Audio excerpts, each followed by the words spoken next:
Okay, go. Okay, you guys, I'm going to explain to you a little bit about what chromatography actually is. First of all, it's used to separate a mixture and to identify different components. So here today, let's look at these.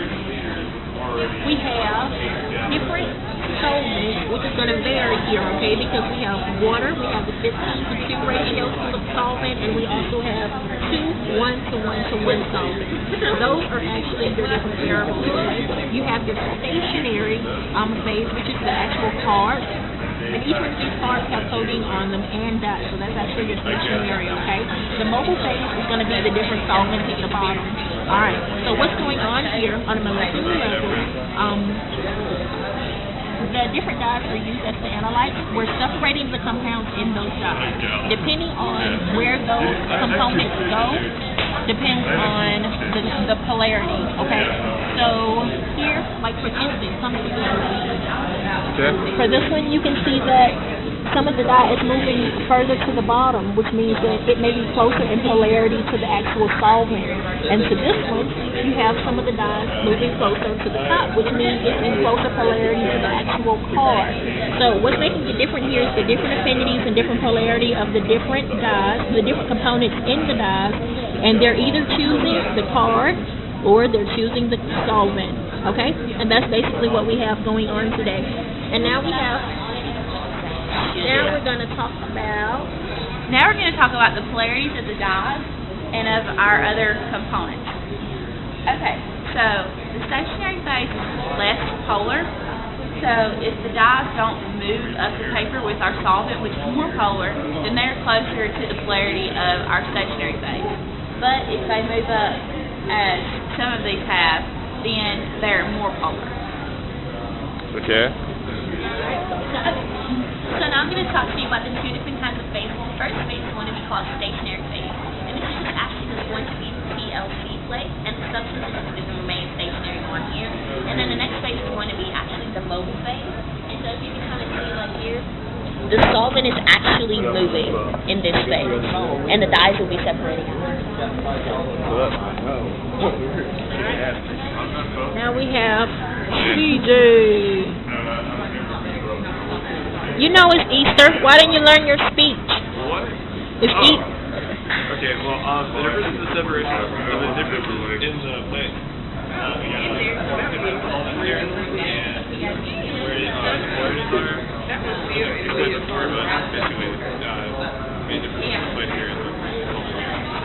Cool. So the different variables are the liquids. Yeah, be careful of that. Okay, I'm about to spot our unknown.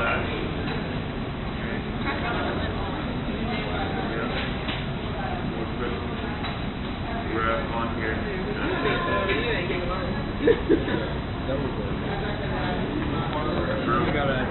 I broke that thing. Like in there so we can take this all out. And I'll be placing my PLC plate in the 1:1:1 ratio solvent. And I'll also be covering.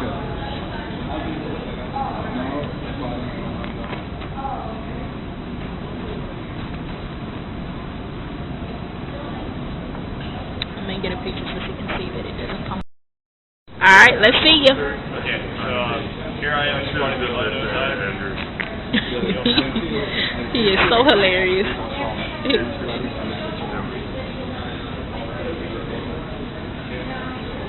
Got it on there? Let me see. Oh, you did pretty good. Colorblind, I don't know what color it is. I believe you're colorblind.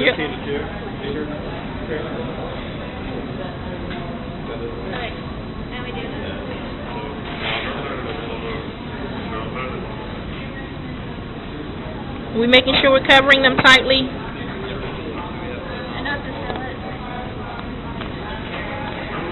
Okay, now I'll be spotting our unknown, which is unknown 936.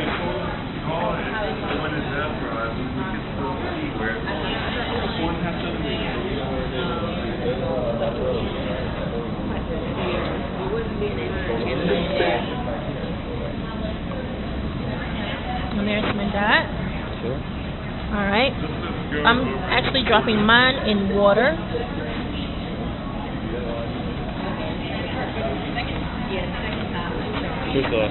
Making sure that my liquid doesn't come past my 1 centimeter line. And then I'll firmly tighten the top.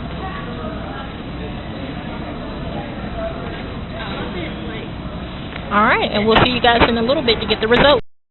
So thus begins the interesting adventure of spotting.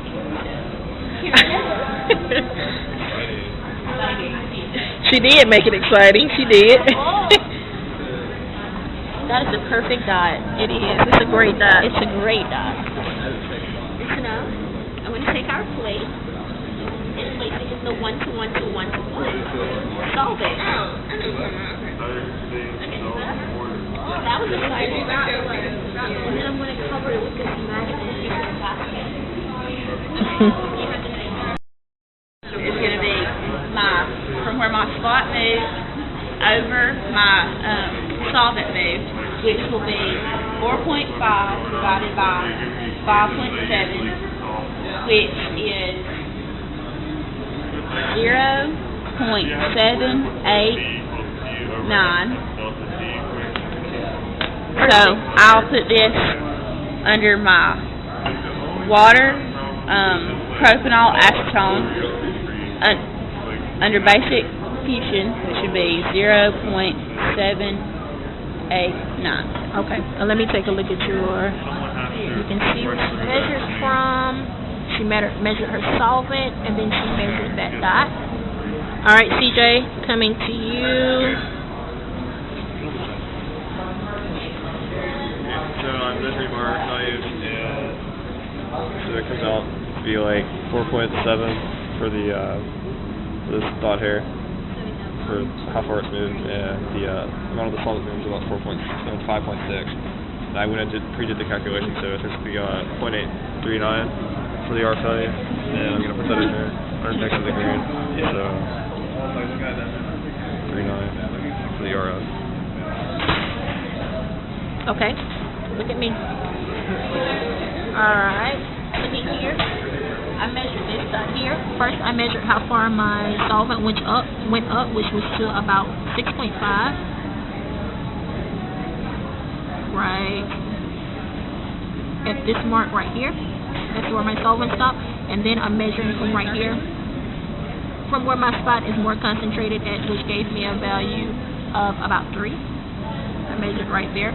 And then here you can see where I pre-did my RF value. I did 3, which is where my spot moved, divided by how far my solvent moved, and I got 0.4615. And I record that. Okay. So now I'm just going to measure the RF value. Okay? First you want to start at the first line and measure up to the middle of the dot. And it's about 2.25. Okay. And then we're going to divide that by this line, which is 5.7. Okay. 0.25 divided by 5.